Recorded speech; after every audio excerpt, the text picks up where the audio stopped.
Pensemos numa construção humana que se estende por mais de metade da circunferência da Terra. Parece impossível, não é?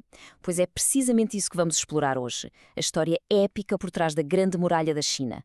Preparem-se para uma viagem por impérios, por uma engenharia absolutamente genial e por um sacrifício humano, bem, inimaginável. Vamos começar. Para começar, vamos tentar perceber a escala disto. É alucinante. A muralha não é só uma linha reta. Se somarmos todos os seus troços e ramificações, chegamos a um total de 13.171 milhas. Isso é mais do que meio caminho à volta do nosso planeta. É um número tão gigante que custa mesmo a visualizar. E atenção, esta estrutura não foi construída num estaleiro plano e arrumadinho.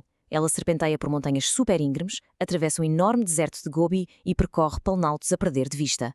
Os construtores foram autênticos génios. Em vez de lutarem contra a paisagem, usaram-na a seu favor, integrando penhascos e rios como parte das defesas. É quase como se a natureza e a engenharia se tivessem unido. Mas a Grande Muralha não nasceu de um dia para o outro como um projeto único. A sua origem é muito mais antiga, numa época de conflitos constantes. Para percebermos como tudo começou, temos de fazer uma pequena viagem no tempo. E o cenário era este, o período dos Estados combatentes. Durante séculos, a China não era um país unificado. Era antes um mosaico de vários reinos rivais que estavam sempre a lutar entre si pelo domínio do território e também contra as tribos nómadas do norte.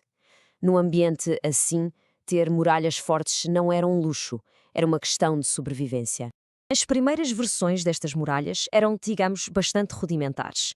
Eram feitas sobretudo de terra batida, uma técnica em que se compactava a terra úmida dentro de moldes de madeira até ficar tão dura como rocha. Cada reino construía os seus próprios muros, o que resultava numa manta de retalhos de fortificações espalhadas por todo o lado.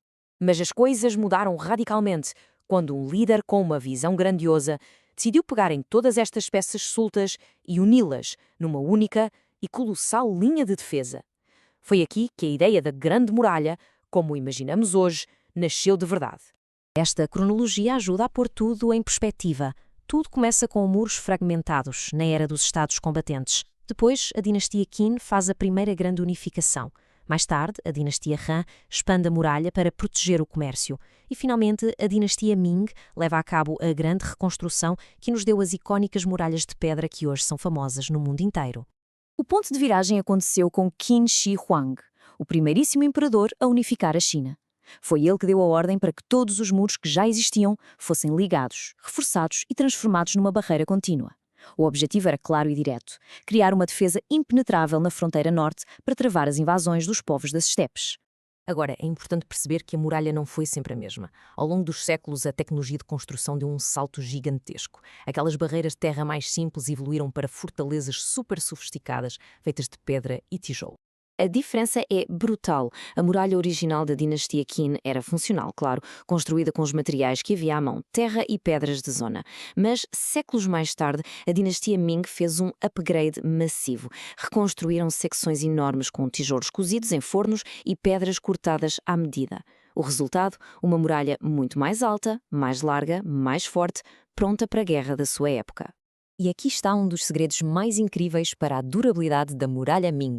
O que é que eles usaram para colar tudo? A argamassa de arroz pegajoso. Sim, leram bem, arroz. Ao misturar farinha de arroz com cal, criaram um cimento orgânico com uma resistência extraordinária. Foi uma inovação tecnológica espetacular que ajudou a muralha a aguentar séculos de terremotos e erosão. A muralha não servia só para defesa militar, tinha também um propósito económico fundamental. Durante a dinastia Han, por exemplo, foi estendida centenas de quilómetros para o oeste, deserto adentro, para proteger a famosa Rota da Seda. Isto era crucial para garantir que as caravanas, carregadas de mercadorias preciosas como a seda, viajassem em segurança. Mas por trás da engenharia e das pedras existe uma história humana. Milhões de pessoas viveram, trabalharam e morreram nesta fronteira. A muralha era um lugar de vigilância constante, um projeto que teve um custo humano absolutamente gigantesco. A muralha funcionava também como uma espécie de internet da antiguidade. As torres de vigia, posicionadas estrategicamente, estavam interligadas visualmente. Se um guarda avistasse o inimigo, acendia um sinal de fumo durante o dia ou uma fogueira à noite. A torre seguinte via o sinal e repetiu, e assim sucessivamente. Em questão de horas, uma mensagem podia viajar centenas de quilómetros, muito mais rápido do que qualquer cavaleiro. E quem é que esteve por trás desta obra monumental? Uma força de trabalho colossal e muito diversa. Havia soldados, claro, mas a maioria eram camponeses, muitas vezes arrancados às suas terras e famílias para trabalho forçado.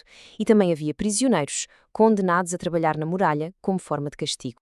O custo em vidas humanas foi francamente terrível. O trabalho era extremamente perigoso, o terreno era traiçoeiro e o clima implacável, com verões escaldantes e invernos gelados. Estima-se que morreram tantas pessoas durante a construção que a muralha chegou a ser conhecida como o maior cemitério do mundo. É uma história de um sacrifício quase impossível de imaginar.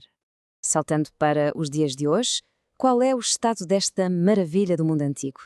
Bem, a muralha continua a ser um símbolo poderoso da China, mas a sobrevivência a longo prazo enfrenta sérias ameaças. Os dados são um pouco alarmantes. Apenas cerca de 20% da muralha original se encontra num bom estado de conservação. Os restantes 80%, a esmagadora maioria, ou estão em ruínas, a desfazer-se lentamente, ou simplesmente já desapareceram por completo. E as ameaças vêm de todo o lado.